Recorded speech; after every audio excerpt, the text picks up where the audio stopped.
സംസ്ഥാനത്തെ അതിദാരിദ്ര്യർക്ക് വിതരണം ചെയ്യുന്ന റേഷൻ പഞ്ചസാരയുടെ വില കുത്തനെ വർദ്ധിപ്പിച്ച് സംസ്ഥാന സർക്കാർ 21 രൂപയിൽ നിന്ന് 27 രൂപയായിട്ടാണ് കിലോഗ്രാമിന് വില വർധന. ഭക്ഷ്യവകുപ്പിലെ ധനപ്രതിസന്ധി കാരണമാണ് പഞ്ചസാരയ്ക്ക് വില കൂട്ടിയത്. കഴിഞ്ഞ 5 വർഷത്തിനുള്ളിൽ 2 തവണയാണ് അതിദരിദ്രർക്കുള്ള ഭക്ഷ്യസാധനങ്ങളുടെ വില സർക്കാർ വർദ്ധിപ്പിക്കുന്നത്. ഭക്ഷ്യവകുപ്പിന്റെ ഉത്തരവ് ജനം ടിവിക്ക് ലഭിച്ചു. ജനം ബ്രേക്കിംഗ്. അന്ത്യോദയ അന്ന യോജന പദ്ധതി പ്രകാരം അതിദാരിദ്ര്യർക്ക് വിതരണം ചെയ്യുന്ന റേഷൻ പഞ്ചസാരയ്ക്കാണ് കുത്തനെ വില വർദ്ധിപ്പിച്ചത്.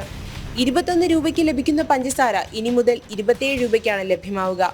ഇതുമായി ബന്ധപ്പെട്ട് സംസ്ഥാന സർക്കാർ ഉത്തരവിറക്കി. കഴിഞ്ഞ 5 വർഷത്തിനുള്ളിൽ 2 തവണയാണ് സർക്കാർ അതിദാരിദ്ര്യർക്കുള്ള ഭക്ഷ്യവസ്തുക്കൾക്ക് വില വർദ്ധിപ്പിച്ചിരിക്കുന്നത്.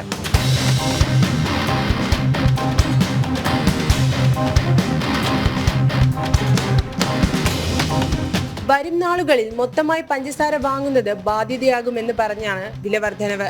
ഭക്ഷ്യവകുപ്പും ധനവകുപ്പും തമ്മിലുള്ള സാമ്പത്തിക തർക്കം നിലനിൽക്കുകയാണ് ഇങ്ങനെ ഒരു വില വർധനവ് സർക്കാർ നടപ്പിലാക്കിയിരിക്കുന്നത്. സപ്ലൈകോ ഡയറക്ടറുടെ നിർദ്ദേശപ്രകാരമാണ് വർധനവ്. 2018-ൽ പഞ്ചസാരയുടെ വില 13 രൂപയിൽ നിന്ന് 21 രൂപയെ വർദ്ധിപ്പിച്ചിരുന്നു. കൂടാതെ നിലവിൽ നൽകി വരുന്ന കമ്മീഷൻ തുക 50 പൈസയിൽ നിന്ന് 1 രൂപയാക്കിയിരിക്കുകയാണ്. അതിദാരിദ്ര്യർക്ക് കുറഞ്ഞ ചെലവിൽ ലഭിക്കേണ്ട ഭക്ഷ്യവസ്തുക്കൾക്കാണ് ധനപ്രതിസന്ധി ചൂണ്ടിക്കാട്ടി വില വർദ്ധിപ്പിച്ചിരിക്കുന്നത്. സാധാരണ ജനങ്ങൾക്ക് ഇത് താങ്ങാൻ കഴിയാത്തതാണ്. കേന്ദ്ര സർക്കാരിന്റെ സബ്സിഡിയോടുകൂടി ലഭിക്കുന്ന റേഷൻ വിതരണത്തിനാണ് സംസ്ഥാന സർക്കാർ വില വർദ്ധിപ്പിച്ചിരിക്കുന്നത്.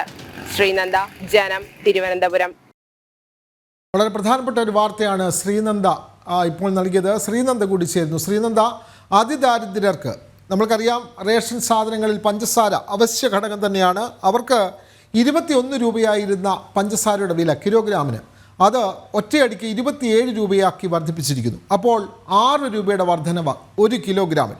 അത് സംസ്ഥാന സർക്കാർ തന്നെയാണ് ഈ വർധനവ് വരുത്തിയിട്ടുള്ളത്. നമുക്കറിയാം ഈ റേഷൻ സാധനങ്ങളൊക്കെ കേന്ദ്ര സർക്കാർ നൽകുന്ന സാധനങ്ങളാണ് റേഷൻ കട വഴി നൽകുന്നത്. പക്ഷേ ഇവിടെ അതിദാരിദ്ര്യർക്കുള്ള പഞ്ചസാരയുടെ വില വർദ്ധിപ്പിച്ച സംസ്ഥാന സർക്കാരാണ്.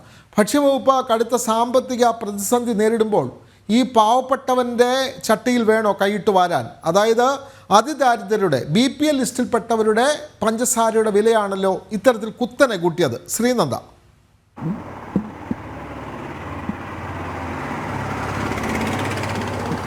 വിനോദ്, അന്ത്യോദയ അന്ന യോജന പദ്ധതി പ്രകാരം അതിദാരിദ്ര്യർക്ക് ലഭിക്കേണ്ട റേഷൻ പഞ്ചസാരയ്ക്കാണ് വില വർദ്ധിപ്പിച്ചിരിക്കുന്നത് സംസ്ഥാന സർക്കാർ.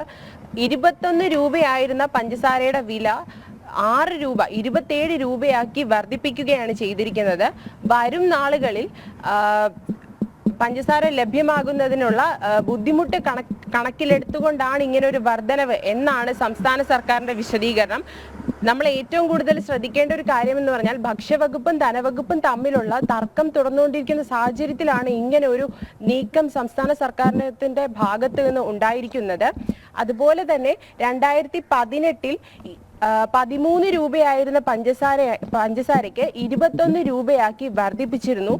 ഇതേ സർക്കാർ തന്നെയായിരുന്നു. കഴിഞ്ഞ 5 വർഷത്തിനിടെ 2 തവണയാണ് സംസ്ഥാന സർക്കാർ ഇങ്ങനെ അതിദാരിദ്ര്യർക്ക് ലഭിക്കേണ്ട ഭക്ഷ്യവസ്തുക്കൾക്ക് ഒരു കരുണയും കൂടാതെ വില വർദ്ധിപ്പിച്ചിരിക്കുന്നത്. വിനോദ്, ഇതിലെന്തെങ്കിലും ന്യായീകരണം ഭക്ഷ്യവകുപ്പിൻ്റെ ഭാഗത്തു നിന്നും ഈ വകുപ്പ് മന്ത്രിയുടെ ഭാഗത്തു നിന്ന് പ്രതികരണങ്ങളൊക്കെ വരേണ്ടതുണ്ട്.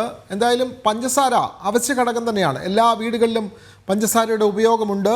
അപ്പോൾ ഇത്തരം അവശ്യ ഘടകങ്ങൾക്ക് വില കൂട്ടുന്നത് അതിദാരിദ്ര്യരെ സംബന്ധിച്ച് അത് വലിയ തിരിച്ചടി തന്നെയല്ലേ? അവരെ സംബന്ധിച്ച് ഇത് അവർക്ക് വലിയ ഒരു വില വർധനവ് തന്നെയല്ലേ അനുഭവപ്പെടുക? ശ്രീനന്ദ.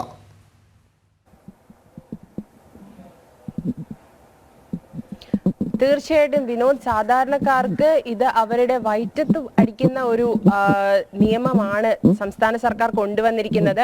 ജനങ്ങൾ ഇതിനെതിരെ വൻതോതിൽ തന്നെ പ്രതിഷേധം ശക്തമാക്കിയിരിക്കുകയാണ്. എന്നാൽ സംസ്ഥാന സർക്കാരോ ഭക്ഷ്യവകുപ്പോ യാതൊരു തരത്തിലുള്ള വിശദീകരണങ്ങളും നൽകാൻ ഇതുവരെ തയ്യാറായിട്ടില്ല എന്നാണ് നമുക്കറിയാൻ കഴിയുന്ന വിവരം. തീർച്ചയായും അതിദാരിദ്ര്യർക്കുള്ള റേഷൻ കട വഴി വിതരണം ചെയ്യുന്ന പഞ്ചസാരയ്ക്കാണ് ഒറ്റയടിക്ക് കിലോഗ്രാമിന് 6 രൂപ വർദ്ധിപ്പിച്ചത്. ഇത് 2ാം തവണയാണ് പിണറായി സർക്കാർ ഇത്തരത്തിൽ വില കൂട്ടുന്നത്. 21 രൂപയായിരുന്ന പഞ്ചസാര വില 27 രൂപയാക്കിയാണ് മാറ്റിയിട്ടുള്ളത്. അതിൻ്റെ ഉത്തരവ് പുറത്തു വന്നു. ആ ഉത്തരവ് അടക്കമാണ് ജനം ടിവി ഇപ്പോൾ റിപ്പോർട്ട് ചെയ്തത്. ശ്രീനന്ദയാണ് വിവരങ്ങൾ കൈമാറിയത്.